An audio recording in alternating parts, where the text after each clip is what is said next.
Hey guys, Aaron here, Melody behind the camera. Hi. Welcome to House of Haha. So in this video, we're going to review the campground. We've been out here for the last 2 weeks. Just packed up, you can see everything cleared out. You're going to head out. It's called the Popo Campground here in Sinks Canyon in Wyoming off the 131. It's a state park. State park, thank you Melody. Directly next to the National Forest, which is just down the road. The Shoshone National Forest. This is why Melody's here, to make sure that the finer details that I end up just kind of glossing over get taken care of. So, absolutely loved it here. I would define this is one of these places we would come back to repeatedly because the price is affordable. For out-of-staters, it's only 11 bucks. And for locals, if you're here from Wyoming, it only costs you $6 to stay here. And this particular park doesn't charge a day use fee. It does. Even though it does not. Oh, it does not. I'm agreeing with you. Even though it does have tons of trails and like really nice activities that you can do. So. And then some of the other state parks that are in the area will charge you an additional, $6 day use fee, so you end up paying like $17 being out of stater. So big plus here for the Popo, for the Sinks State Park, for having that available. Basic amenities: it is a fully developed campsite. You can see behind us we got our little tent. A tent pad, but tent pad, there you go. Not every site has a tent pad, but having some available. They are big enough for RVs. There is just strictly tent camping available over here. So depending on what your vehicle is and how you camp, this place will pretty much accommodate you. We've seen some pretty good sized vehicles go around here. We have, but if you have a giant RV and you're towing a car, I'm not sure. We've watched people do it. I'm not saying it's easy, but you might have some. We saw people drive around. I never saw them park. Yeah. So you got a fire pit down here. This one's currently shut off because it's during high fire danger, so we couldn't have a fire going, but it is available during the seasons when it's not high fire danger. Got a really nice big aluminum, not big, but a nice square aluminum table. It's got benches on 4 sides instead of the standard 2. Which is unusual that we've come across in a lot of our camping. We don't usually find where you've got all 4 sides like this. So plus on that one. Oh, I want to say something else. Please. The aluminum table, when people leave, they spray them down with a pressure washer. So that's different than wooden tables, so it's nice. And also the fireplace. When you're allowed to run the fire, because we were when we first got here, they come and they'll clean off your your ashes. Your ashes, because it's not one of those big pits. It's on a platform, so they will scrape the ashes so it just doesn't keep accumulating. It is a clean campground, I think, is the big point for this. They do a lot of effort to make sure that the money you're spending to get here, you're getting value for it. They have a bathroom here, pit toilet, so that's that's three bathrooms. 3 of them actually, because there's 15 plus sites, I want to say, in the general. No, well, actually, we're on 18. 20 plus sites in the area. Like 20. We're on 18. They're also at the top of the hill in the campground. They have at least 3 or 4 yurts. If you don't know what a yurt is, it's kind of a, I don't know, what would you call it? It's like a Mongolian hut thing. And I peeked in a couple of the windows we went by. They've got beds inside there. They've got tables. So we don't know what the cost on that is. You have to call and make a reservation. I would say just go to the Sinks Canyon State Park website to get the information as far as reserving one of those. But it is available to you. They have water, at least 2 spots that have water that's available for you. And a recycle center. 2 recycling spots, one up in the top, and they also have another one down at the bottom. They clean the bathrooms every single day. They get the trash every single day. It's a lot of really, I'd say, some of the nicest staff we've met at the different state parks we've been to. They've been very friendly. They've been very accommodating as far as answering questions. Wyoming just seems to be full of nice people. Yeah, we're just south of Lander, and these people, they seem to really love the area. Every local we've spoken to just seems to really love this place and want everybody else to love it, and they're just really knowledgeable, and they want you to have a good time, and they're full of suggestions, and they're just really nice here, and they check on you just to say hi or whatever. Just to peek in, how you doing? Are you having a good time? Anything I can do for you? Just very accommodated. The first guy is like, "Can I bring you anything?" And we're like, "What are the choices?" What are you offering? This is a very old campground here in Sinks Canyon as well. It's based on what we've seen, this campsite has basically, people have been camping here for about the last 140 years, since like the 1880s or something like that, since people have been coming through this area. So a lot of history over here. I don't know if you can kind of see the canyon behind me at all. That's the north face. That's the north face. Behind us would be the south face. Which is cool because it's all wooded over there.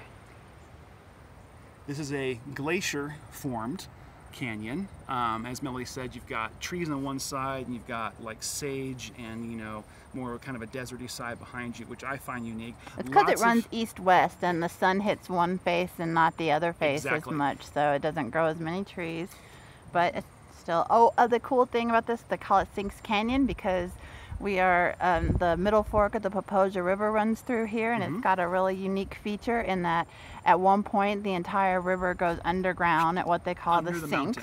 and then it comes back up about half a mile down the road, although it takes it a couple of hours. They've done dye test at a place called the Rise, and you can see these giant trout down there that are not for fishing, but they're, I mean, they're enormous, and people feed them. So about the bathrooms, they have solar power, so that it's not dark at night. So that's a rarity, being able to go, because usually you're like, oh my god, it's getting dark, I better go to the bathroom now. So I don't have to juggle the flashlight. But this one, all the bathrooms have solar lights in them. That is kind of a unique thing. It's a big plus in this one, man. I would come back here every time, and I'd recommend it. I do want to say also, there's if you did come here and it was full, there's many other campgrounds down this. It's called the Highway 131, and then it turns into Lewis Lake Road, and the locals here call it the Loop Road. There's tons of Forest Service camping, which is actually more expensive. There is one free campsite, like a couple of sites. From 10, it depends on whether or not it has water or not down there, but there's one free site. But the difference is that once you get past this campsite, it requires bear storage, because there are bears in the area, but according to everyone we've spoken to, they've never come to the campground. They don't come down here. They mostly just like hang up there. It's mostly black bears, although I guess the rare grizzly bear has been spotted up on that cliff behind us. The fall time is when they get kicked out from their parents, so young males have been spotted up there but have never been seen down here, so they don't require food storage, which is nice because anywhere down the road does. There's also moose around here. There are mountain lions have been spotted fairly regularly around here, so there's a lot of big fauna, that around here you need to be aware of. One of the things that Melody and I have done here in Sinks Canyon, or in this area that we have not done a lot in our travels over the last 2 years, we've gone hiking.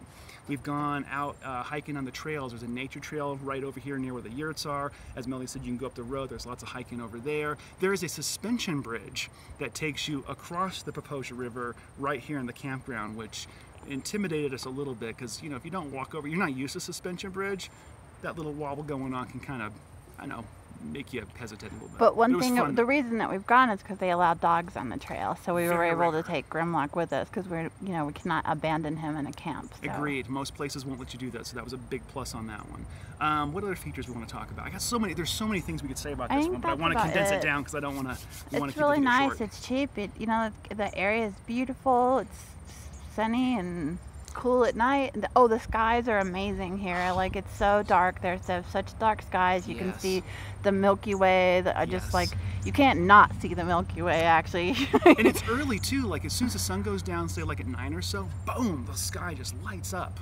So, and I think that's about Lander is less than 10 miles away, I'd say about 8 miles, and it's a small town around like just over 7,000 people, but they've got a grocery store, Mr. D's. It actually has free Wi-Fi there. If you go in the parking lot, park right near the liquor section on the side, that's your best Wi-Fi connection. So that gets you everything that you need. We have phone service here, but no internet service, so it's just really, it's a pretty good site. So. If you don't find what you need in Lander and you're going to go further, about 30 miles up the road is Riverton, so that's kind of your options as far as stores and services around here.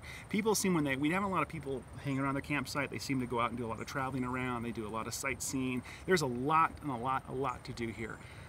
This is one of those places I would call a special place. Like, it's just something about the view, the people, the scenery, the animals, the entire experience you get here is something when you walk away from, you're like, I just went through something really nice. I just had a really, really pleasurable experience, and I'm really glad I've been here. Opposed to some other campgrounds, you're just like, I was there, I had a place to stay, things like that. So, highly recommend the Popo Campground, the Sinks Canyon, this entire area. If you've never been here to Wyoming before, and you want to experience kind of what we feel is sort of, it's been described as the gem of Wyoming. Oh, it's also the gateway to Yellowstone. So if you're heading your way up to Yellowstone, the Tetons, you can kind of help and want to pass through here. We'd recommend that. Anything else we tell them? Any little pointers? Any weird rules? I don't think there was anything unique in that way. They are pretty, since they're like letting dogs here, they're pretty insistent that you keep them on a leash, which is nice because we're tired of giant dogs running at us. Yeah. And they want you to clean up after your dog, which most places do, but they provide bags for you to do that, so it's nice. And I mean, they're just trying to enable you to do that, and that's good. Oh, this is also, there's rock climbing here. In addition, if you like doing hiking and doing nature trails and things like that, there's a lot of rock climbing. We've seen people around the sides of the canyon along further up in the national forest. Yeah, I've read that this is like a big, really popular spot for climbing. So. There's a lot to do here, man. And if you're out of state, or $11, very affordable. So we hope you enjoy this video. If you have any questions about the Popo Campground, Sinks Canyon, this area, anything like that, don't ask us. I'm sorry, no, you keep telling people to ask us questions, but we're not. Well, something maybe we didn't cover. We'll try to answer for it. If we don't, you can go to their websites, go to this, the state park website for Wyoming, national forest, things like that. If you've been here yourself, you have an experience at Sinks Canyon, you've been through this area, drop a comment, tell us what you think about it, your thoughts. Oh yeah, and there's a one-and-a-half-one-way trip to the Popo Falls, which is forgot the gorgeous. Best part. Yes, the falls. Here's the thing about the falls, real quick. There's a spot when you go up, like she said, 1.5 mile hike up there, so 3 miles round trip. When you get to the top of it, there's a spot where you can literally walk up where the water pools up at the top of the waterfall. It comes down slower, and there's a sliding rock. So you basically scoot your butt out to the edge of this thing, and you can slide down the edge of the waterfall and drop, I don't know, 6-7 feet or something like that, down into a pool of water. It's apparently a rite of passage when you turn 5 years old. Yeah, they're the locals, so don't be scared or you will like look bad compared to a 5-year-old. We did watch a couple go sliding down it, and we're like, wow, that looked dangerous, but fun. Like, it's too cold. It's nice. Yeah, it's snow, it's cold. Anyway, we're gonna wrap this video up. Make sure to check the falls out. That's probably one of the coolest things there. Fishing, if you want to do fishing here, all that stuff, check it out. Sinks Canyon, 100% recommended. Fantastic place. Thank you for visiting. Have a reasonable day.